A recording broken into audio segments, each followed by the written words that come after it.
이 북한이 이렇게까지 도발 수위를 높이는 이유가 무엇이냐. 4월 총선을 앞두고 있고 북한의 이런 도발은 오히려 민주당을 지금 도와주기 위해서 이런 위협을 펼치고 있다는 겁니다. 무슨 말이냐. 북한 나흘 만에 순항미사일 도발. 미국은 이제 중국에 대해서 대북 영향력 행사를 촉구했다는 내용입니다.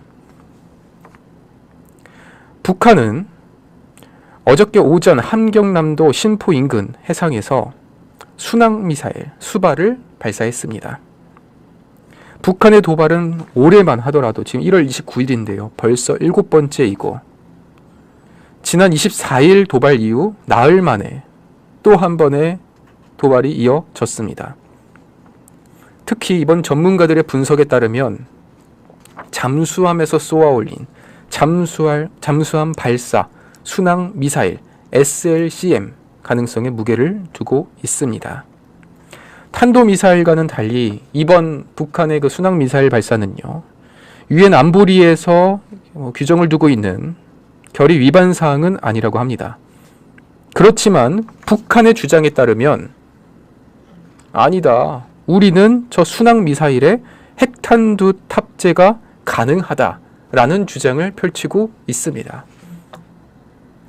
작년 3월 북한이 처음 발사한 저 잠수함 순항 미사일, 여기에 대해서 지금 유엔 안보리에 적절한 이런 제재가 없다는 거예요. 왜냐? 저 잠수함에선 핵탄두를 탑재가 현실적으로 불가능하다. 그렇지만 저 김정은은 오히려 저 유엔 안보리 결의에 적극적으로 대항하면서 우린 가능하다를 주장하고 있다는 겁니다. 그러니까 지금 이 자유민주주의 세력의 이런 국제사회와 반하여 오히려 북한은 지금 이 국제사회를 위협하고 정면으로 지금 도전하고 있는 상황이라는 것이죠. 특히 이 북한이 이렇게까지 도발 수위를 높이는 이유가 무엇이냐. 4월 총선을 앞두고 있고 특히 미국 또한 대선이 있었고 대만은 얼마 전 총통 선거가 있었죠. 북한의 도발도 여기와 관련이 있다는 겁니다. 그런데요, 우리가 사실 이런 북풍 논란, 북풍의 경우에는 보수 정당에서 북한의 도발을 활용한다는 거지만 지금 이 미 전문가들의 입장에 따르면은 북한의 이런 도발은 오히려 민주당을 지금 도와주기 위해서 이런 위협을 펼치고 있다는 겁니다. 무슨 말이냐? 북한이 이렇게까지 계속해서 올해만 7번째 도발을 하면서 이것 봐라. 우파 정당의 대통령이 나오니까 한반도에 이건 위기감이 조성되는 것이다. 이러한 메시지를 주고 있다는 거예요. 이전의 북풍과는 다른 의미죠. 오히려 계속해서 위기감을 조성하면서 민주당이 이제 총선에서 유리한 국면을 가져가야, 그래야 북한은 도발을 멈춘다. 이런 메시지를 주고 있다는 겁니다. 이런 상황에서 미국은 현재 이 미국과 중국 고위 이런 당국자 회동을 갖고 중국을 향해서 북한의 이런 도발과 관련된 대북 영향력 발휘를 요청했습니다. 그러니까 지금 미국에서는 저 시끄러운 북한을 조용히 시킬 수 있는 거는 우리가 제재를 할 수도 있지만 중국이 나서야 한다.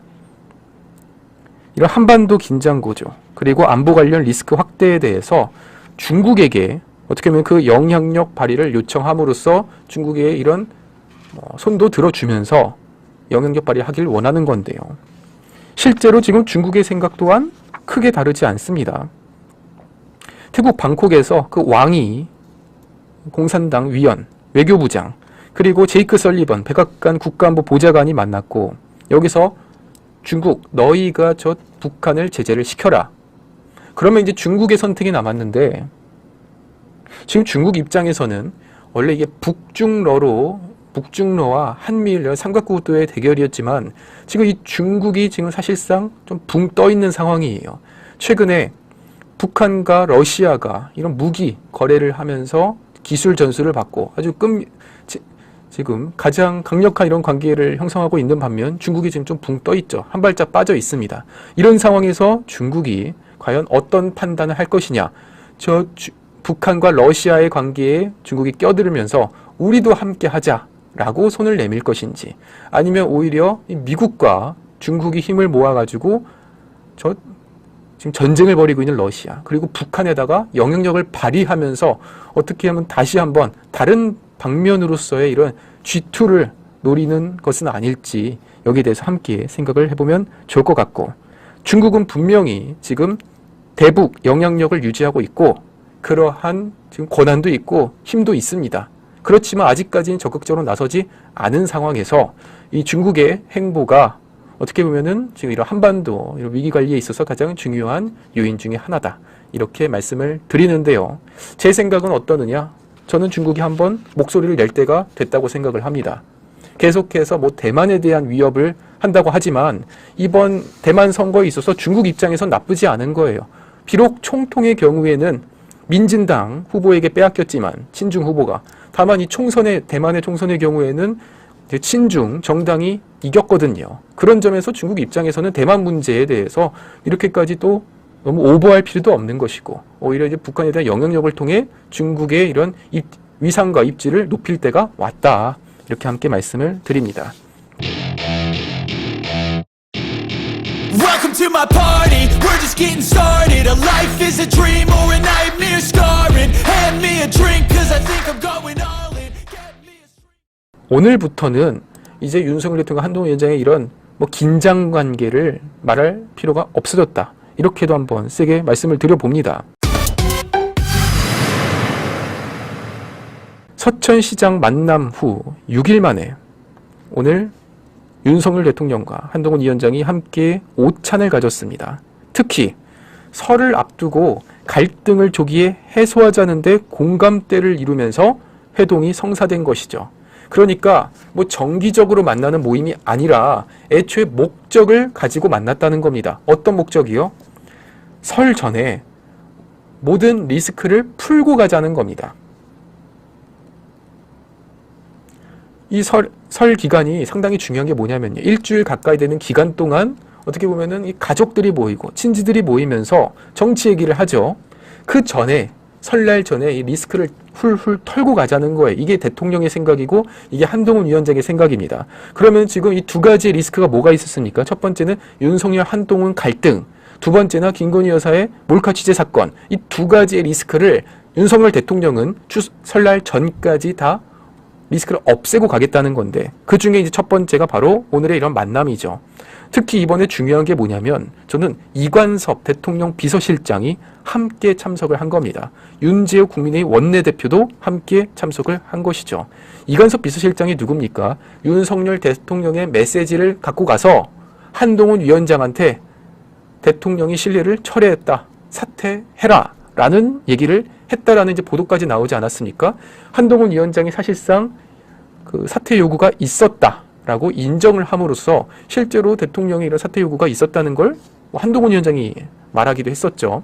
그런데 그 당시의 상황을 어떻게 보면 다시 한번 복기를 해보자면, 실제로 윤석열 대통령이 한동훈 위원장에 대해서 신뢰를 철회했다, 실망했다라는 표현을 쓴 건 맞다고 합니다. 그렇지만 실제로 한동훈 위원장이 사퇴를 해야 된다라는 이런 말은 하지 않았다고 하고요. 다만 그 이관섭 비서실장이 한동훈 위원장을 만나러 가서 그 자리에서 윤석열 대통령이 지금 한동훈 위원장의 이러이러한 행보에 대해서 아주 실망을 갖고 있습니다. 그러면서 이야기한 것이, 그리고 이제 김경률 비대위원에 대한 이런 어떻게 보면 적절한 조치가 없었고, 특히 이 김건희 여사와 관련돼서 왜 적극적인 이런 대적을 하지 않느냐, 또한 시스템 공천을 한다고 하면서 김경률 비대위원에 대한 사천에 대해서 대통령이 실망을 했다, 이런 메시지를 전했는데, 한동훈 위원장이 다시 한번 물은 거죠. 그러면 대통령의 생각이 뭡니까? 혹시나 저보고 내려오라는 건가요? 이렇게 되물었고, 그때 이제 이관섭 비서실장이 사퇴까지도 이걸 거론을 하면서 어떻게 보면 이 내용들이 언론 보도를 통해서 대통령이 한동훈 위원장한테 사퇴하라고 전했다, 이렇게 이제 보도가 나면서 이제 일이 커진 건데요. 지금 이제 상황을 정리해보자면 그런 얘기가 아니었다는 거죠. 어떻게 보면 이게 이제 오해와 대통령의 이런 강력한 메시지를 전달하려다가 그 중에서 그 대화 중에 사퇴라는 단어가 한번 등장을 한 것이고, 그걸 이제 언론이 이제 부각을 시킨 거죠. 이런 상황에서 서천시장에서 우선적으로 포옹을 하고 악수를 하고 같이 열차를 타고 올라왔습니다. 그렇지만 열차 올라오는 도중에도 실제로 이제 문제가 됐던 내용에 대해서는 서로 소통이 없었다는 거예요. 이런 상황에서 오늘 지금 그 당시에 이 3자 회동 그리고 윤석열 대통령 한동훈 위원장까지 모두 모이는 이런 국민의힘 비대위 그리고 국민의힘 고위 관계자와 대통령실 그리고 윤석열 대통령까지 함께 만나면서 이제는 첫 번째 리스크가 해소됐다. 오늘부터는 이제 윤석열 대통령 한동훈 위원장의 이런 긴장 관계를 말할 필요가 없어졌다. 이렇게도 한번 세게 말씀을 드려봅니다. 국민의힘 관계자가 이렇게 밝혔습니다. 지난 23일 서천 화재 당시에 만남을 통해 갈등 악화를 막았다면 오늘 오찬에서는 서로에 대한 신뢰를 확인하는 자리였다. 그리고 당 정이 대한민국의 미래에 대해서 같은 생각을 하고 있다는 걸 말이 아니라 행동으로 국민께 보여드리는 게 중요하다. 이렇게 말씀을 했습니다. 이게 무슨 말이냐면요. 지금 당정이 대한민국 미래에 대해서 같은 생각을 하고 있다. 그러니까 지금 당정은 대한민국이 발전되기를 원하고 대한민국이 잘 되길 원한다는 거예요. 여기에 대해서는 이견이 없습니다. 한동훈 위원장도 지금 대한민국이 잘 돼야 되는 거고 대통령으로서 당연한 거죠. 그러기 위해서는 이 둘이 한 목소리를 내고 둘이 같은 방향을 보고 가야 된다는 거에 대해서 이견이 없었다는 거예요. 그렇지만 그 길을 위해서 세부적인 방법이 달랐던 것이죠. 한동훈 위원장이나 김기현 비대위원의 경우에는 김건희 여사 문제에 대해서 국민 눈높이에서 바라봐야 된다라는 게 이제 그 방법이었던 거고, 윤석열 대통령은 애초에 여기에 대해서 일절 대응하지 않는 방식으로서 이번 일을 대응을 한 것이었는데 한번 생각이 달라서 부딪혔잖아요. 그렇지만 대한민국 미래를 위해서는 어떤 길로 가야 된다고요? 극복해야 되는 겁니다. 헤쳐나가야 되는 겁니다. 결국 윤석열 대통령은 이제 정면 돌파를 하기로 이제 밝혔었죠. 제가 오늘 기사를 이제 방송을 준비하면서 보수 언론의 칼럼을 통해서 칼럼을 보고선 제가 좀 비판을 하고자 한번 좀 가져와 봤습니다. 명품백 해명, 약속 대담하면 국민이 납득하지 못한다. 대통령의 사전 각본, 꼼수 논란을 피하지 못할 것이다. 오히려 날선 비판, 다양한 지적을 받아들여야 최소한의 공감대를 확보할 것이다. 라는 취지의 이런 언론의 비판 칼럼이 있었는데요. 제가 여기에 대해서 한번 제 반론을 하고자 합니다. 그러니까 지금 언론에서 이제 얘기하는 게 뭐냐면 윤석열 대통령이 미리 사전 대본을 준비하지 말고 그리고 모든 기자들의 질문에 대해서 즉흥적으로 답을 하라는 거예요. 그러면서 비판한 그 단어가 약속 대담입니다. 약속 대담이라 함은 그 이준석이 최근에 어떻게 보면 이 비꼬면서 풍자하면서 말했던 약속 대련을 이용해서 약속 대담이라고 표현을 한 거겠죠. 그러니까 지금 윤석열 대통령이 KBS 신년 기자회를 통해서 이제 기자들 앞에서 이 김건희 여사의 이런 불법 취재, 몰카 사건에 대해서 이제 어떤 이유에서 받았고 어떻게 이것을 처리할 것인지에 대해서 기자회견을 하는 과정에 있어서 미리 대본 준비하지 마라. 사전 각본, 논란 오히려 생길 것이다 라고 비판을 한 거예요. 저는 오히려 반대로 윤석열 대통령은 더 꼼꼼히 대본을 준비하고 더 철저하게 사전 각본이 필요하다. 이렇게 한번 말씀을 드려봅니다. 이전에 윤석열 대통령이 국민들과의 소통을 위해서 매일 출근길마다 기자회견을 열었습니다. 저는 참 그 발상부터가 정말 멋있는 사람이라고 생각하는 게요. 도어 스태핑이라는 건 사실상 이거 전 세계에 유례가 없는 거예요. 아니, 대통령이 출근할 때마다 기자들한테 질문받고 출근하러 간다? 그런데 그럼 기자들한테 질문받기 전에 적어도 몇 시간 동안은 그 기자 질문을, 예상 질문을 받아서 답을 해야 될 거 아니에요. 이건 보통 스트레스가 아닌데 대통령은 몇 달 동안 했어요. 그러다가 쓰레빠 기자 사건이 터지면서 이게 이제 어떻게 보면은 막힌 거죠. 애초부터 도어 스태핑이라는 건 말이 안 되는 거였습니다. 이런 상황에서 지금 우리가 뭘 느낄 수 있냐면 도어스태핑 그 당시 쓰레빠 기자 사건을 통해서 지금 이제 좌파 언론에서는 그저 반대를 위한 반대, 대통령이 흠집을 내고, 그러면 그 날리면 바이든 사건처럼 MBC처럼 대한민국 국익에 반하는 그런 지금 언론 활동을 벌이고 있다는 거예요. 상식적으로 적어도 이 좌파 언론이라고 할지라도 MBC라고 할지라도 이런 보도를 내면은 대한민국 국익에 해로울 경우에는 보도를 해서 안 되는 거죠. 그런데 날리면 바이든 사건을 제일 먼저 터뜨리고 애초에 그게 사실이냐의 여부를 떠나서 그걸 터뜨리고 심지어는 미국 백악관에다가 그걸 또 제보를 한 것도 MBC 기자 아니었습니까? 꼰지른 거예요. 속된 말로. 이렇게 눈에 쌍지를 켜고선 뭐 하나만 걸려봐라, 뭐 하나 말실수만 해봐라 하는 상황에서 지금 윤석열 대통령이 그 김건희 여사와 관련된 신년 기자회를 하는 그 과정에 있어서 방송 대담이 절대로 사전 각본으로 이루어져서는 안 된다. 이러한 비판, 저는 옳지 않다고 봅니다. 그럴 거면은 오히려 안 하는 게 낫습니다. 즉흥적으로 할 거면. 그럼 어떻게 해야 되느냐? 우리 국민들이 지금 궁금해하는 점들을 직접 설명을 해 주는 겁니다. 우리 국민들이 뭘 궁금해합니까? 도대체 그 최재형 목사라는 사람이 누구예요? 이거 궁금하죠. 그리고 그 최재형 목사라는 사람한테 300만 원 쥐어준 게 그 서울의 소리라는데 서울의 소리와 최재형 목사의 관계는 무슨 관계예요? 그리고 김건희 여사가 그 목사한테 어떤 이유에서 그런 가방을 받게 되었는지, 그리고 지금 그 가방은 어디에 있는지, 그러면은 이제 앞으로 어떻게 대통령실은 이러한 이제 비슷한 일이 또 벌어질 경우에 대비해서 어떻게 조치를 할 것인지 이 점을 말해주면 되는 겁니다.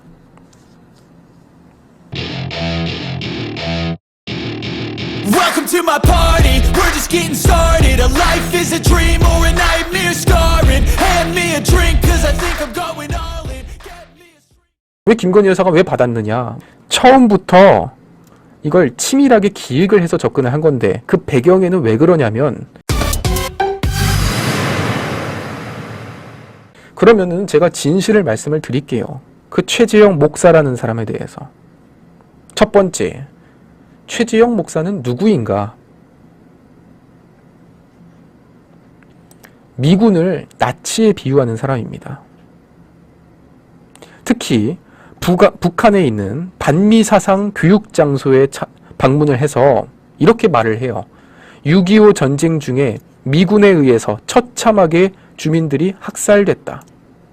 그러니까 전쟁을 마치 미군이 일으킨 것처럼 표현을 하면서 북한 주민들이 학살됐다. 미군을 나치까지 비유하는 이런 발언이 나온 겁니다. 실제로 2014년 북한을 방문한 뒤에 촬영한 영상을 현지 소개하면서 이렇게 언급을 한 것이죠.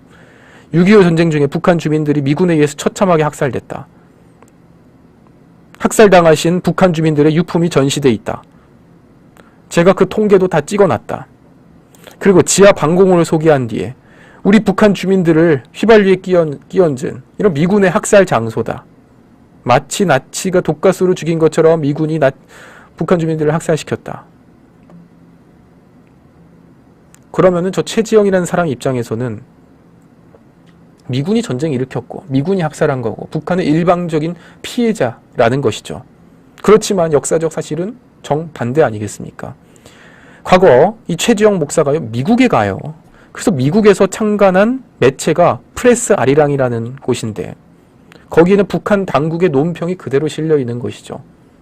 제가 예전부터 이해가 안 가는 게 뭐냐면 꼭 이런 친북 성향의 인사들이 본인은 북한 가고 본인 자식들한테는 미국에 가고 이런 내로남불의 모습을 보여줘요. 대표적으로 뭐 임종석, 본인 딸은 유학 보냈잖아요, 미국으로. 조국, 본인 아들은 조지 워싱턴 대학교 유학 보내고, 조미는 미국에 그렇게 수차례 가고 아이폰 쓰고 차량은 외제차 타고. 이게 얼마나 큰 내로남불 아니겠습니까? 그렇게 북한이 좋다면서 막상 본인은 또 미국에 가서 활동을 하는 이런 최재형. 그런 이제 언론을 창간해가지고 계속해서 반미 성향의 기사를 내고 북한의 논평 소식을 그대로 전하면서 이건 사실상의 간첩에 준하는 이런 활동을 했던 사람이다. 실제로 문재인 정부 때 국보법 위반으로 어떻게 보면 이 조사를 받은 사람 아니겠습니까? 그러면 이제 첫 번째로 이 최지영이라는 사람에 대해서 말씀드렸고요. 두 번째로 도대체 어떤 이유에서 이런 사단이 났냐? 왜 김건희 여사가 왜 받았느냐? 뭐 이런 점에 대해서 말씀을 드려볼게요. 이 최지영이라는 사람이 수시로 김건희 여사에게 면담을 요청을 했어요. 처음부터 이걸 치밀하게 기획을 해서 접근을 한 건데 그 배경에는 왜 그러냐면 이 최지영이라는 사람이 이제 친북 성향이라는 거 아니에요. 이제 간첩이라는 겁니다. 그런데 계속해서 뭐 물건을 사가지고 비싼 걸 사가지고 김건희 여사한테 면담을 요청합니다. 그러면서 접견을 주선하고 작품 구입, 인사청탁, 특강을 집중적으로 요구를 했는데 김건희 여사가요 이걸 다 거절을 해요. 그러니까 그 거절한 거에 대해서 앙심이 생긴 거죠. 그래서 어떻게 접근을 하냐? 김건희 여사의 부친이 김건희 여사가 이제 중학생일 때 돌아가셨는데 그 선친과 그리고 이 최재형이 마치 이제 깊은 친분이 있는 것처럼 가장을 해가지고 처음에 이제 대선 직전에 카톡으로 연락을 합니다. 김건희 여사의 아버지가 우리 아버지랑도 친합니다. 그리고 제가 미국 내에 기독교 인맥이 있습니다. 하면서 이제 그 프레스 아리랑이라는 뭐 이런 언론 매체도 이렇게 강조를 하면서 제가 인맥이 있어요. 제가 이번에 선거에서 좀 도울게요. 이런 식으로 이제 연락을 한 것이죠. 제가 북한을 4번이나 방문했는데 이러한 제가 가본 경험을 토대로 해서 남북 문제에 대해서 제가 좀 조언을 드리겠습니다. 그러면서 마치 처음에는 본인이 정말로 이 윤석열 대통령에 대해 도움을 주는 것처럼 접근을 했는데 그러면서 이렇게 계속해서 뭐 비싼 물건들을 제시를 했지만 이걸 김건희 여사가 거절하니까 거기 이제 앙심을 갖고 이제 본색을 드러낸 것이죠. 특정인에 대한 면담을 요청하고 대통령 그 만찬 초청에 대해서 자기도 초청을 해달라. 이런 민원을 쏟아냈다고 해요. 그리고 본인의 출판 기념회에 김건희 여사가 와달라. 양평에 있는 본인의 큰형님한테 대통령 추석 선물을 보내달라. 이게 계속해서 한두 번씩 들어주니까 일정 수준을 넘어서고 그래서 결국에는 김건희 여사가 이제 연락을 끊어요. 그러니까 그때부터 이 최지영의 스토킹이 시작이 되는 거죠. 어떻게 내가 이렇게 너 힘들 때 도와줬는데 연락을 하지 않았느냐, 왜 씹느냐 하면서 그걸 계속해서 이렇게 아무 말도 없고 반응도 없어서 난처하네요. 제가 경기의 인물이 된 것 같네요. 저는 여사님 도와드리려고 팩트를 묻는데 왜 답을 안 하세요? 그러면 김건희 여사가요. 마음이 여리잖아요. 그러면 다시 한번 어떤 일이냐고.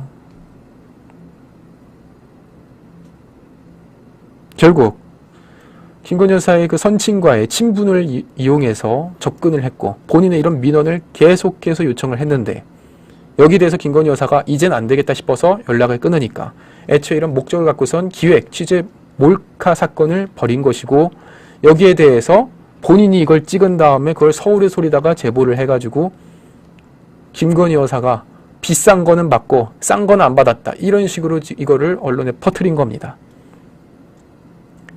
당연히 지금까지는 대통령실에서는 이거는 대답할 가치도 없는 사건이다.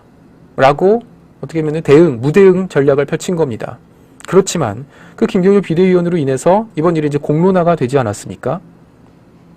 그러면 이제 와가지고 지금까지 와서 한때는 대통령과 비대위원장이 이런 갈등까지 벌어졌던 이 사건에 대해서 그냥 넘어가는 게 아니라 이제 대통령이 직접 설명을 하는 거죠.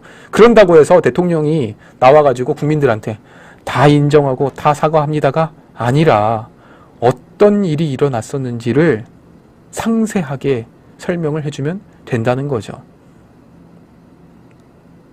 그러면은 이제 모든 일이 다 끝나는 겁니다. 다만 그 아까 모 언론에서 비판한 것처럼 사전 각본을 준비하지 말고 기자들의 질문을 정면으로 받아라 이러면 안 되는 거예요.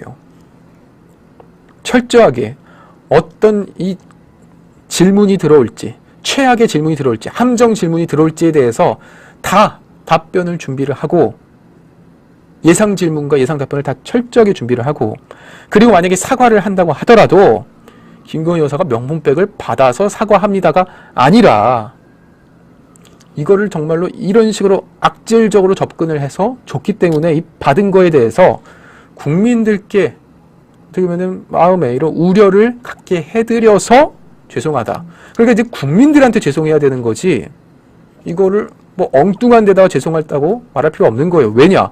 최지영이라는 사람은 어저께까지도 지금 라이브 방송 좌파 유튜브로 나와서 본인은 잘못이 없다고 뻔뻔하게 나오고 있고, 지금 민주당에서 수많은 가짜뉴스가 유포되고 있는 가운데 그 중에서 단 한 사람이라도 본인이 잘못했다 인정한 사람이 있습니까? Welcome to my party, we're just getting started. A life is a dream or a nightmare scarring. Hand me a drink cause I think I'm going all in. Get me a street. 민주당은 보수 정당이죠. 지금 민주당은요, 사실상 운동권 정당이죠. 저는 민주당이 진보 정당이라고 생각하지 않습니다. 반대로 국민의힘이 보수 정당이라고 생각하지 않습니다. 우리가 그냥 표현하기 쉽게 보수 대 진보라는 표현을 쓰지만, 이걸 어떻게 보면 원론적으로 얘기를 하면은 민주당은 보수 정당이죠. 네? 민주당을 어떻게 진보 정당이라 하겠습니까? 사회를 후퇴시키는 지금 정책들을 내놓고 있는데요. 보수 정당이죠. 특히 운동권 정당이고, 지금 민주당이 이 운동권 텃밭 169석에 대해서 한동훈표 킬러 공천이 이제 본격화되고 있습니다. 첫 번째, 인천 계양을에 이재명을 잡기 위해서 원희룡 장관이 출격을 했고, 그리고 두 번째, 마포을의 정청래, 그 마포을이요 3선 정청래고, 그리고 중간에 민주당 의원이 한 번 더 했습니다. 그러니까 이거 민주당 텃밭 중에 텃밭인데 거기에 이제 김경률 비대위원이 도전장을 냈고요. 저는 사실 김경률 비대위원에 대해서 어떤 생각을 갖고 있느냐, 그동안의 이 발언에 대해서 상당히 실망을 했지만서도 그럼에도 불구하고 양지로 강남에 출격하는 게 아니라 험지인 마포에 도전장을 냈다는 그 자체만으로도 저는 인정을 해주려고 합니다. 그리고 진정으로 인정받기 위해서는 그곳에 나가서 이기면 되는 거죠. 이기면 잘 되는 거고, 못 되더라도 정말 끝까지 싸우는 모습을 우리가 보고 싶다는 겁니다. 그리고 마지막으로 임종석 지역구의 윤희숙 의원이 도전장을 내면서 이제는 586 운동권 현역 민주당 의원과 그리고 이런 어떻게 자객 킬러 공천이 이렇게 딱 구도가 짜여진 겁니다. 한동훈 위원장의 생각인데요. 제가 볼 때는 이건 나름대로 그림이 되는 것 같고, 여기에 더해서 영등포에는 김민석 민주당 운동권의 김민석 의원의 대정에서 지금 박민식 장관이 또 도전장을 내면서 지금 전국 각지에서 운동권과 한동훈표 공천이 지금 맞붙게 된 겁니다. 국민들은 이번 총선을 윤석열 정권 심판론으로 보지 않는다는 거예요. 86 운동권 심판론, 이걸 기준으로 해서 나는 그래도 운동권 출신 정치인한테 힘을 실어줘야겠다. 운동권 86 정치인에게 힘을 실어줘야겠다. 그럼 민주당. 아니다, 이제는 정치가 바뀌어야 된다. 그러면 국민의힘. 이런 차원의 성격으로 지금 선거가 이제 구도가 바뀌고 있다는 거죠. 한동훈 위원장이 정말로 이 구도를 잘 짰어요. 어떻게 보면은 한동훈 위원장은요, 민생만 챙기겠다라고 하지만 큰 틀로서의 이런 이념을 확실하게 두고, 그리고 운동권 척결이라는 메시지를 전면에 내세우면서 그 민생 정책은 대통령의 공으로 넘겼죠. 지금 대통령실에서는 그 도서 전까지 그런 이제 책을 15% 이하로 할인하지 못하는 걸 지금 폐지하고 있고, 그리고 단통법 폐지, 이런 주식과 관련된 이런 세제 개편, 이거를 이제 대통령실이, 윤석열 대통령이 민생 정책을 펼치고 한동훈 위원장은 정치 개혁의 방안을 내놓으면서 투트랙으로 가고 있는 거예요. 정치 개혁, 그러면서 이제 민생 정책 이게 이제 양방향에서 펼쳐지고 있는 것이고, 반대로 지금 민주당에서는 여기에 대항해서 뭐가 나오고 있느냐, 하나밖에 없잖아요. 김건희 여사 특검해라, 김건희 여사 몰카 사건 책임져라. 이 두 개 말고 지금 민주당이 내세운 민생 정책이 뭐가 있습니까? 민주당이 내세운 정치 개혁이 뭐가 있습니까? 뭐 5대 중범죄, 민주당이 발표한 5대 범죄요. 그 안에 음주운전이 들어있던데 그거 자체로도 이게 코미디 아니냐고요. Welcome to my party, we're just getting started. A life is a dream or a nightmare scarring. Hand me a drink cause I think I'm going all in. Get me a... 그러니까 저 추미애의 생각은 뭐냐면, 아니 난 법무부 장관 잘하고 있었는데 문재인 당신이 윤석열 검찰총장 뽑는 바람에 내가 쫓겨나고 대통령 빼앗긴 거 아니야, 책임져. 지금 그 임종석이 지금 누구랑 싸우고 있냐, 친명계 김지호, 뭐 민주당 위원이랑 싸우고 있고, 그리고 추미애랑 싸우고 있어요. 첫 번째, 이제 친명계 민주당 김지호 당대표 정무조정 부실장, 그러니까 이제 이재명의 최측근이죠. 저 김지호 부실장이 임종석을 비판합니다. 아니 임종석 같은 분이면 이렇게 인지도도 높은데 왜 거기 나가세요? 용산 같은 곳에 출마해야 되지 않습니까? 그 용산이 어디예요? 권영세 의원 지역구. 그러니까 이제 민주당 입장에서 험지고, 지금 이제 중구 성동갑은 민주당 입장에선 양지죠. 원래 이제 홍익표 의원이 했던 곳이고. 왜 양지로 나가세요? 험지로 나가세요? 이거를 이재명의 정무조정 부실장, 이재명의 최측근이 임종석을 때렸다는 겁니다. 그러니까 지금 친명계와 친문, 공천 갈등이 커진 거예요.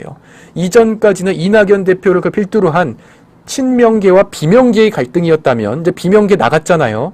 그리고 나간 사람 말고 나머지 비명계는 조용하잖아요. 이젠 친명계와 친문, 이 둘의 갈등이 이제 2차전이 시작됐다는 겁니다. 86세대 대표적 정치인 임종석 실장이 용산 나가서 싸워야 된다, 험지 나가서 싸우고, 그 서울 중구 성동갑은 본인의 후배한테, 젊은 후배들한테 양보해라, 이렇게 때린 거고요. 그리고 두 번째로 추미애와 임종석이 맞붙었는데요. 추미애 전 장관은요, 문재인을 일단 비판합니다. 문재인이 윤석열 검찰총장에 임명한 거에 대해서 책임져야 된다. 그럼 누가 보면은 본인은 문재인이 임명하지 않은 것 같아요. 이게 참 정치가 재밌네요. 아니 문재인이 임명시켜준 전직 법무부 장관 추미애 장관이 문재인을 비판하면서 윤석열을 검찰총장으로 임명한 거에 대해서 책임져라. 그러니까 저 추미애의 생각은 뭐냐면, 아니 난 법무부 장관 잘하고 있었는데 문재인 당신이 윤석열 검찰총장 뽑는 바람에 내가 쫓겨나고 대통령 빼앗긴 거 아니야, 책임져. 뭐 이런 비판을 하고 있는 거예요. 끝까지 이제 본인은 잘못한 게 없다, 그러면서 본인을 뽑아준 임명권자인 대통령 보고 책임져라, 이러고 지금 내부 총질을 하고 있는 거고요. 또한 임종석한테는요, 불출마해라. 왜냐? 문재인 정부 때 실세 아니었냐, 불출마해라, 이렇게 지금 또 비판을 하고 있습니다. 그러니까 임종석이 그 추미애에 대해서 다시 받아치기를 하면서, 추미애는 기억 편집이 심하다, 윤석열 징계를 잊었느냐, 어떻게 당신이 나보고 불출마하라고 책임지라고 하느냐, 당신이야말로 윤석열 정부의 그 정권 교체 1등 공신 아니냐라고 또 비판을 하는 거예요. 임종석은요, 오늘 채널A 방송에 나가서 못난 집안 싸움으로 비칠까봐 말씀 안 하려고 했는데 이 말씀은 꼭 드려야겠습니다. 당시 윤 검사 같은 사람을 검찰총장 시켜서 부정부패 이런 기대한 거는 모두가 잘못 본 건 맞는데, 그렇지만 그 당시에 추미애 장관이 징계를 하면서 윤석열 총장이 대권주자로 완전히 부상한 거 아닙니까? 추미애 장관한테 기억 편집이 너무 심합니다 라고 지적을 했습니다.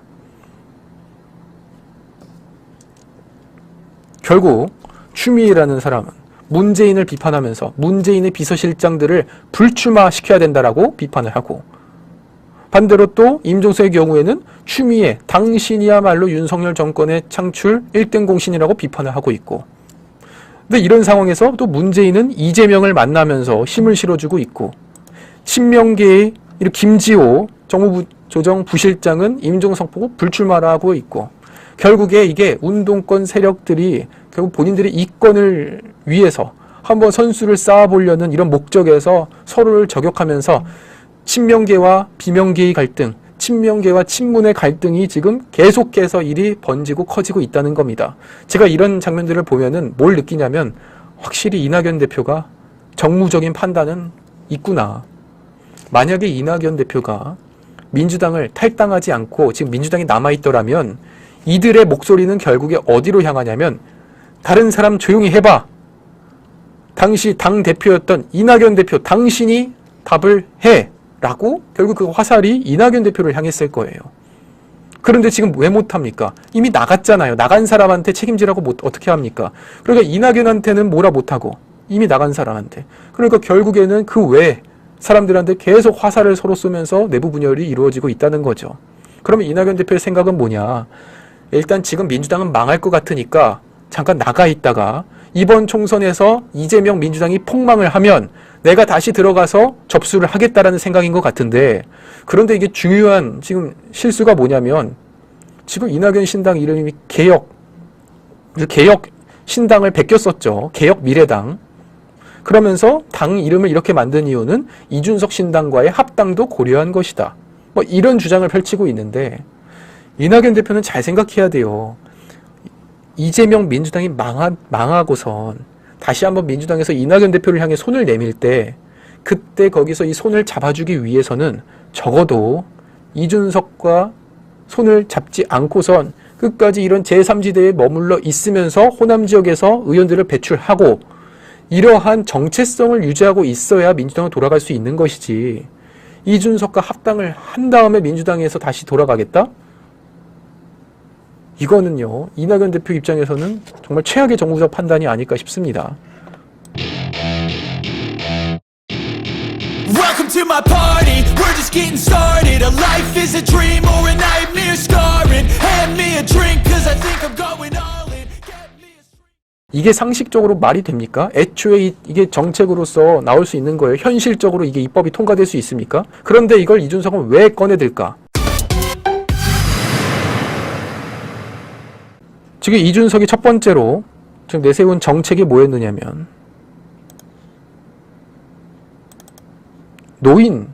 노인의 무임승차 폐지죠. 만 65세 이상에게 지하철을 무료로 이용할 수 있게 해준 거를, 그걸 이제 폐지시켜야 된다. 왜냐? 노인들이 타가지고 지하철 요금이 적자가 나고 있다. 오늘은 또 두 번째 정책이 나왔는데, 젠더 이슈를 또 한 번 꺼냈습니다. 이제 여성이 경찰이 되고자 한다면, 여성 중에 경찰, 소방, 교정 공무원이 되려고 하면은 군 복무를 해야만 가능하다라는 정책을 꺼내들었습니다. 그러니까 지금 보세요. 만 65세 이상 노인 세대에 대해서 지금 정책을 내세워가지고 공격을 하고 있고, 이제는 여성을 향해서, 그러니까 우리가 이제 흔히 말하는 사회적 약자에 속하는 노인과 여성을 향해서 계속 정책으로 공격을 가하면서 본인의 지지층인 20대, 30대 남성의 지지율을 끌어올리고 있는 거예요.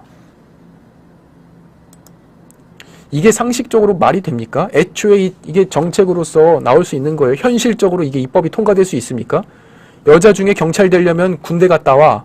이게 국회에서 어떻게 통과가 되냐고요. 그걸 통과시킨 정당은 선거 망치는데. 그런데 이걸 이준석은 왜 꺼내들까? 결국 본인의 지지율을 극대화하기 위해서 이런 양극단의 세대 갈라치기, 성별 갈라치기를 지금 계속해서 하고 있는 겁니다.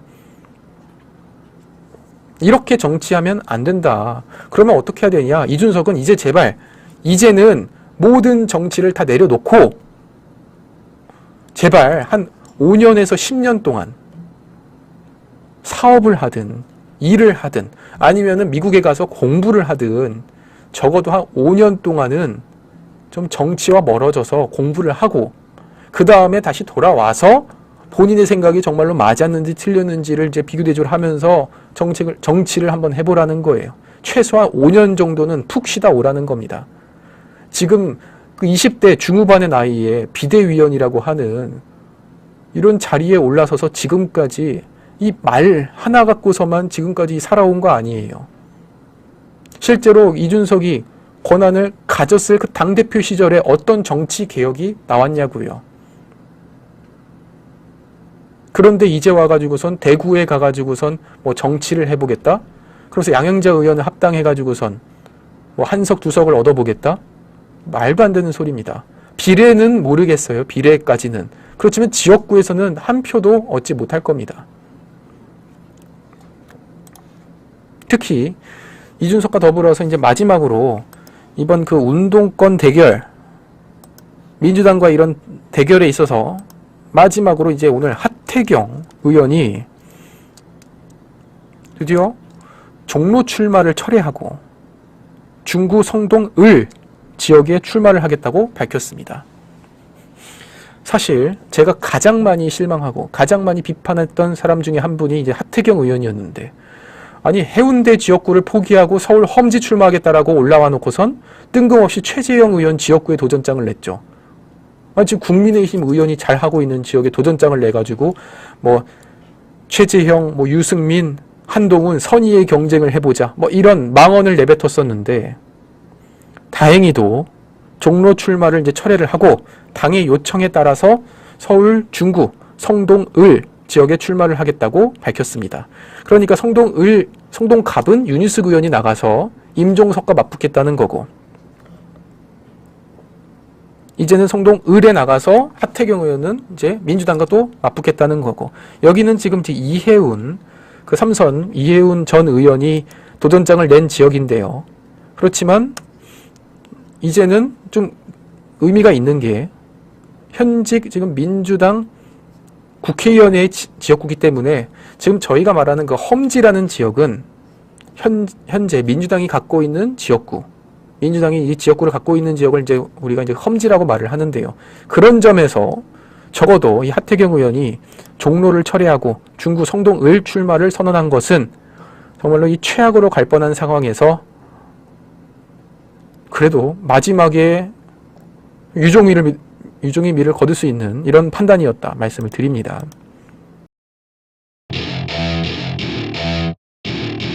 Welcome to my party, we're just getting started. A life is a dream or a nightmare scarring. Hand me a drink cause I think I'm going all in. Get me a street. 평소에 이재명의 집회에 참석을 했던 사람이다. 특히 이런 피의자 행적과 평소 성향을 조사해본 결과 최근에 벌어진 그 배현진 의원의 습격한 중학생에 대해서 이제는 경찰 조사 결과 하나둘씩 이제 결과들이 나오고 있습니다. 일단 첫 번째로 그 습격한 중학생의 경우에는 평소에 이재명의 집회에 참석을 했던 사람이다. 특히 이재명의 법원 출석 현장에도 참석을 해서 본인의 인증샷과 인증 영상을 커뮤니티에 자주 올리고, 그리고 그렇게 해서 인정받기를 원하는 그런 비뚤어진 인정 욕구를 가진 이런 중학생이었다라는 이제 사실이 밝혀졌었죠. 그리고 이 경찰이 지금 이제 포렌식 검사를 하고 있고, 오늘은 그 서울 강남구 대치동에 있는 주거지를 압수수색했습니다. 휴대전화와 노트북을 확보해서 포렌식 후에 이제 분석을 한 결과, 지금까지 밝혀진 바에 따르면은 위에서 누가 이제 시켜서 한 것은 아닌 이제 자발적으로 이런 범행을 저지른 것으로 나왔고, 특히 이런 피의자 행적과 평소 성향을 조사해본 결과 평소에도 이런 주변인들을 스토킹을 하고, 그리고 이런 일을 통해서 관심받고 인정받기를 원하는 이런 중학생이었다는 거예요. 남을 괴롭히면서 거기에 대해서 관심받기를 바라는 뭐 일종의 관심 종자라고 할 수 있겠네요. 이제는 주거지까지도 압수수색을 하면서 이제는 완벽한 그런 의도와 목적이 이제 드러나는 것인데요. 한동훈 위원장은 여기에 대해서 지금 민주당이 오히려 이 점을 이용해서 좀 또 가짜뉴스를 유포하고 있는데, 우리는 확실하게 선을 그어야 된다. 이재명의 습격과 그리고 배현진 의원의 습격에 대해서 우리 대한민국은 정말 이 국위의 관점에서 정말로 이 위기감을 갖고 이런 일이 다시는 일어나지 않도록 해야 되는 방향으로 가야 되는 거지, 이런 일이 지금 뭐 정치적인 의미가 부여되면서 또 잘못 와전돼서는 안 될 것입니다. 결국 응급 입원 기간이 끝나면 이제 보호 입원으로 전환을 해서 이제 본격적인 조사에 나서면서 이제 완벽히 배후가 정말로 있었는지 없었는지, 그리고 그 목적은 무엇이었는지까지가 다 나올 예정이고, 결국에는 이재명의 이런 집회에 참석했다는 의혹과 관련해서 경찰이 집중적으로 분석을 하고 있다. 이렇게 오늘 나온 보도에 대해서 말씀을 드립니다.